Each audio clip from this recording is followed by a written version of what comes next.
Y José estaba enfrentando una situación difícil. Sus hermanos lo aborrecían. Sus hermanos no le hablaban pacíficamente. Y cierta ocasión, sus hermanos conspiraron contra él. Y mientras estaban apacentando en el campo las ovejas, cuando vieron que José venía a lo lejos hacia ellos, ellos conspiraron contra él y planearon matarle. De manera que cuando José llegó a donde estaban ellos, dice la escritura, dice la palabra de Dios, que estos hombres fueron sobre José y le rompieron la túnica que él tenía, la túnica de colores, la túnica que su padre le había dado. Lo despojaron, le quitaron aquel regalo que su padre le había dado. Y además de quitarle ese regalo, además de quitarle esa túnica, lo agarraron y lo echaron a un pozo. Ahí estaba este muchacho en ese pozo. Este muchacho quien había tenido unos sueños donde Dios le había mostrado unos planes maravillosos, una visión maravillosa para su vida. Y que cuando él se la había contado a sus hermanos se burlaron de él. Ahora que estaba en el pozo, sus hermanos decían, a ver qué va a hacer de este soñador, a ver qué va a hacer de los sueños de este hombre. Y entonces ahí estaba este muchacho, José, ¿sí? Huérfano de madre, aborrecido por sus hermanos, despojado de lo que su padre le había dado, y ahora estaba en un pozo. Estaba en una situación crítica, en una situación en donde no había salida. Imagínate cómo estaba este muchacho en un pozo preguntándose por qué estoy aquí. ¿Qué de malo hice? Yo no he hecho nada malo. Yo no me he ganado esta situación y por qué estoy en este lugar. Imagínate en este pozo no poder moverse hacia ningún lado. Oscuro ese lugar. El pozo estaba sin agua, pero ese lugar pues pudiera haber alimañas, pudiera haber animales por ahí que pudieran atemorizarlo. La oscuridad en ese lugar, sus hermanos burlándose allá arriba. Hay personas que pueden estar en una condición similar, fíjate. Ser lanzados a un pozo. Y cuando alguien está en un pozo, cuando parece que no hay nada hacia dónde ir, no hay un futuro para tu vida, lo único que te queda es voltear hacia arriba. Lo único que te queda es voltear hacia el cielo. Y yo quiero decirte que siempre que te encuentres en una condición como esta, en una condición similar, en donde sientas que todo ha terminado para ti, en donde tú creas que ya no hay una salida, una respuesta a tu necesidad, hay una puerta que nunca se te va a cerrar, hay una puerta que siempre va a estar abierta, pero tú tienes que voltear hacia arriba. Muchas de las situaciones que nos pasan nos acorralan de tal forma que no nos queda otra más que voltear hacia arriba. Y te digo una cosa, Dios siempre va a estar con los brazos abiertos. Dios siempre va a estar dispuesto a ayudarte. El rey David, cierta ocasión se sintió de esta manera, como en un pozo.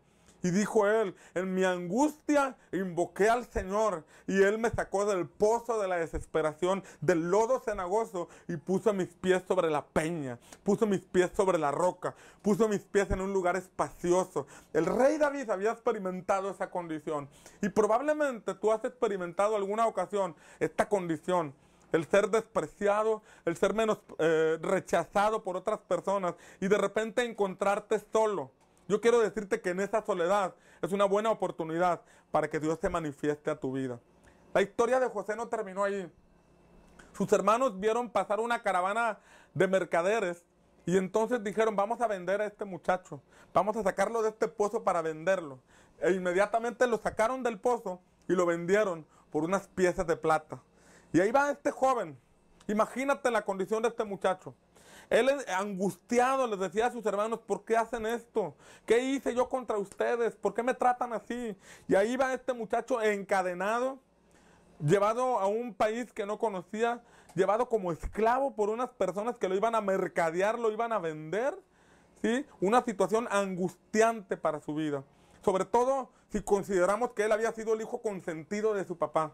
Al hijo consentido al que su padre le había dado un buen vestido, le había tenido con unos privilegios en la casa, de repente es arrancado del seno familiar, ya había perdido a su mamá, ahora pierde a su padre y ahora va con rumbo a un lugar desconocido, con personas desconocidas, como esclavo. Era triste su condición, era triste su panorama. Aparentemente ya todo estaba perdido. Aparentemente los sueños que había tenido anteriormente ya estaban desbaratados, ya no había una respuesta. Sin embargo, él siguió confiando en el Señor. A pesar de toda la oposición que tuvo, a pesar de toda la adversidad que se levantó en su contra, él siguió confiando en el Señor. ¿Sabes por qué? Porque cuando él llegó a Egipto, dice la palabra de Dios que lo llevaron a Egipto, al llegar a aquel lugar, fue vendido como esclavo. a un capitán de la guardia del faraón. Y la Biblia dice que cuando José fue llevado a la casa de este militar, de este hombre militar, dice la palabra que Dios prosperaba todo lo que José hacía. De tal forma que su amo lo puso como mayordomo de toda la casa. A pesar de la condición en la que él se encontraba, en vez de hundirse en la frustración, en vez de hundirse en el rencor, en el odio, en la frustración, él encomendó su vida al Señor. Él encomendó su causa al Señor. Y por esa razón dice la palabra que Dios prosperaba todo lo que él hacía. Cuando nosotros damos lugar a la amargura, cuando nosotros damos lugar a la decepción, a la frustración, entonces estamos sacando a Dios de nuestra vida. Sin embargo, si en medio de nuestros problemas, si en medio de las adversidades nosotros le permitimos a Dios permanecer en nuestro corazón, Dios prosperará todo lo que hagamos.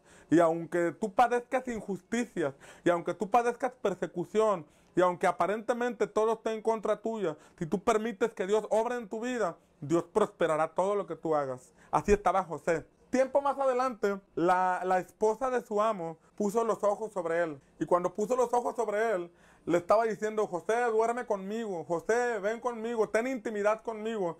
Y José decía: no, no lo voy a hacer porque temo a Dios y porque respeto a mi amo. Porque Él me ha confiado todo lo que está en mi casa. Él me ha puesto en mi mano todo lo que es de Él, excepto tú, porque tú eres su mujer. Y esta mujer lo acosaba y lo acosaba y lo acosaba, a tal grado que esta mujer se molestó tanto que lo acusó a él de que era él quien la estaba molestando a ella. Y fue llevado a la cárcel. Fue llevado a la cárcel de una manera injusta. Por hacer el bien, por hacer bien las cosas, por mantenerse en su convicción, fue acusado injustamente.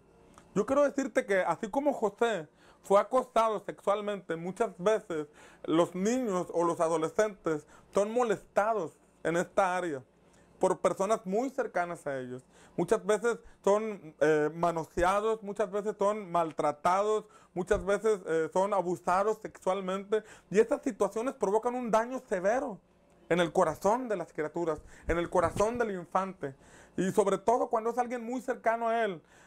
Por esa razón a veces hay personas que crecen con demasiado rencor y odio en su corazón por situaciones que vivieron en su infancia. Esto puede compararse con el acoso sexual que José tuvo. Y él, a pesar de mantenerse firme en su convicción por Dios, él fue acusado injustamente y fue enviado a la cárcel.